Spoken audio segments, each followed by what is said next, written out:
Thank you so much for meeting with me again for Unit 5, Lesson 2. Holly, you're just always so well prepared, you're planned, you're positive, and I really enjoy going into your room. Thank you. And seeing your students and how eager they always are and excited about everything. So I hope to see that continue. So we're just going to reflect on Unit 5, Okay. already to Unit 5, Lesson 2, and think about what we see in that lesson. So I know I'm going to learn some really good things from you and in your reflections. So we'll just start again with the sounds first, and tell me what you think that your students are learning, or how is this helping your students, the sound, with this part?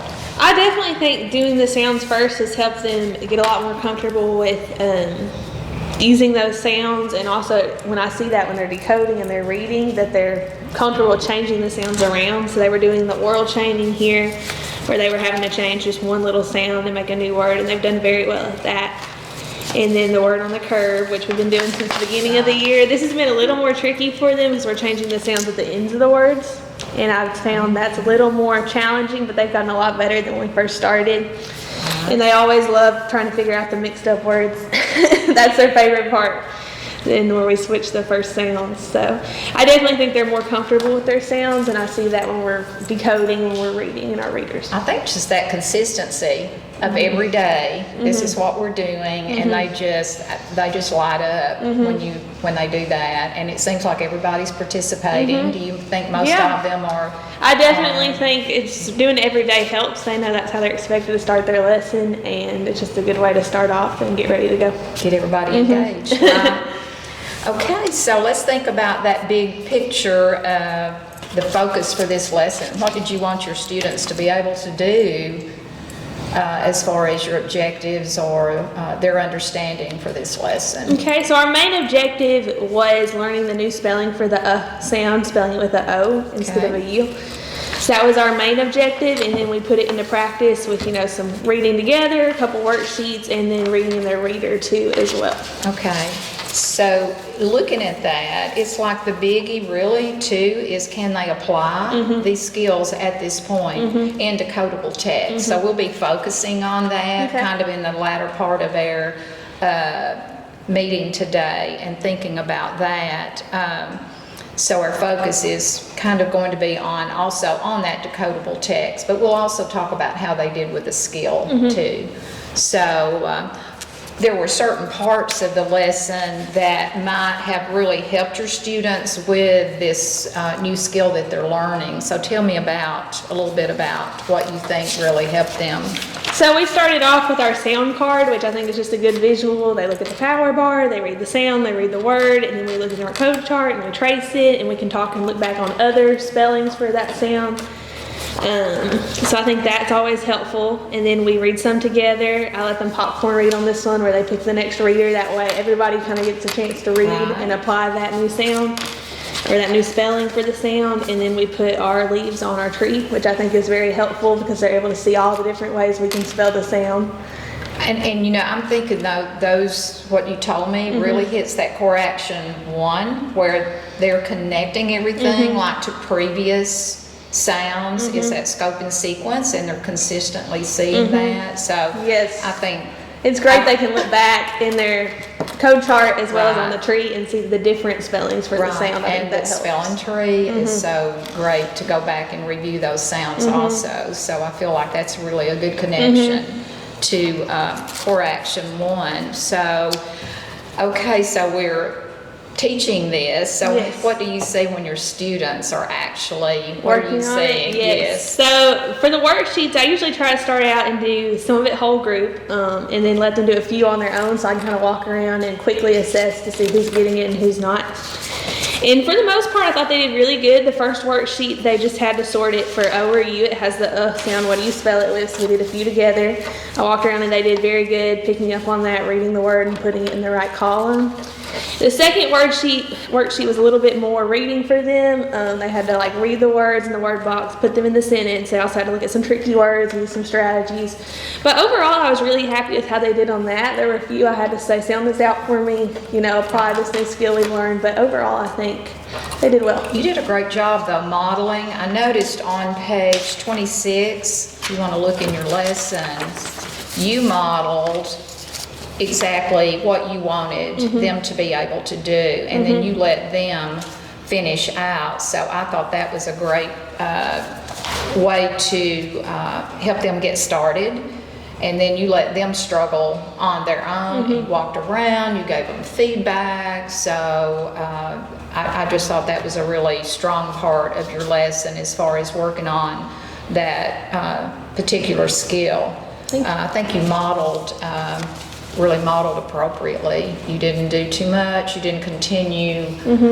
You aren't getting it, so I'm going to give you more. So, but I like the way that you really approached that part of the lesson.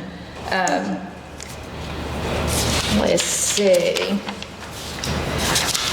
I know you had lots of strengths in this lesson, so what did you think some of your strengths were during this lesson? Well, going back and reflecting on it, I think something that was helpful when we were doing the worksheets to reinforce the skill as well as student engagement, I had them circle the spelling each time, what letters said that spelling, or I would have them orally tell me. So I thought looking back that was something good because I think it helped with the engagement as well as let them reinforce the skills. So. All right. And, just enabling all of your students to practice. And like I said before, you were giving them specific feedback on what they were doing and not just telling them the answer. So I thought that really connected to core action 2, just giving them the feedback that they needed, just the right amount of scaffolding. And a lot of opportunities to connect to that previous learning. So at this point of the year, just letting them try on their own, I could see you really, that was a strong action, intentional, that I saw in this part of the lesson. Now, was there anything that you felt like was challenging in this lesson or that you wanted to improve? Or I always feel like one of my biggest challenges in this lesson or any really is just helping my most struggling students in a way that they're not getting left behind, but I'm also not giving them the answer, because sometimes it's so hard to fit that time in to sit with them and really help. And I feel like that's just always a big struggle, something I'm always trying to work on. Right, and that is, and to me, just giving them that opportunity, though, to struggle some means a lot. I know as teachers, we just want everyone to always, right now, I want the answer and I want it right. But I think you're doing the right thing, just letting them continue to struggle a little bit and then scaffold when needed. So, to me, you were meeting that perfectly, and I know that is always a challenge. So let's think about, we're going to kind of get to the focus of this lesson, and that was the whole group reading part, which I think was for this lesson was about 25 minutes. Yes, it was a longer one. One teacher move that you made that I really loved was you had your students to answer the question in a complete sentence. Have you been doing that? Yeah, we tried. It's something we still struggle on, but we try to practice that as much as we can. Okay, how do you think that really, why are you doing that? Just curious. For one, to be able to help them in their conversations as well as in their writing and writing complete sentences. Yes, perfect. So I was thinking about, we were thinking about the writing and how it's such a struggle for them to be able to recognize what a sentence looks like when we're writing it. So not only that, but they have to speak it before. We had talked about that also, have to be able to speak it before they can write it. So I thought that was a great teacher move, which was really not in the lesson. So I also noticed that your whole group reading, you really reviewed the vocabulary, you built that background knowledge for that story. Was that the first story for this particular I was don't- right there in the beginning, I believe it was. I know it talked about his gear, so we went through and kind of talked about that. There may have been one before this. But your pacing was great with this. You went through, because I know there was a lot of, like you went through all the parts of the night and worked on that and really built that background knowledge, reviewed your vocabulary, went back over some sounds, and you did that, like the pacing was great for that also. You let, one thing I was going to ask you about was you let your students read out loud one at a time. Tell me about that move, because it really doesn't say how to do that whole group reading. Well, usually we do. Sometimes we'll choral read, but I like to listen to them read individually so I can take notes. And that's really easy to write their name down and just write the words they missed. And I can just, if I know exactly what sound they're missing, I can circle the exact sound in the word when I write it down. And that helps me form small groups to maybe see who's struggling with what, or maybe I can do a conference with them later to correct that. Okay, so tell me about, that's a great way. I noticed you taking your anecdotal notes. I was proud of that. And I know that we've been talking about using those as an assessment, like it's an everyday assessment when we're listening to our students read. Are there any other activities or ways that you let them do the whole group when you... Yes, usually we do it individually. As I said, sometimes we'll choral read all together, but I find that harder to keep up with who's really, getting it and who's not when we do it like that. So I prefer to try to do individually and try to listen to different students each day. Of course, we don't always have time to get everybody, but I've got my notes so I know who did it the previous day, so I can get that constant data for them. Another way to read, kind of similar to choral reading, is maybe a whisper read. Have you ever tried the... I haven't done that with our reader. Now, I do that a lot of times when we do the spelling Okay. tree. I'll have them whisper read the words to me, but I've not tried that with the readers. That was something good. I'll give you some help with that Okay. sometime. We won't get into it right now, but I have a note right here, so I'll help you.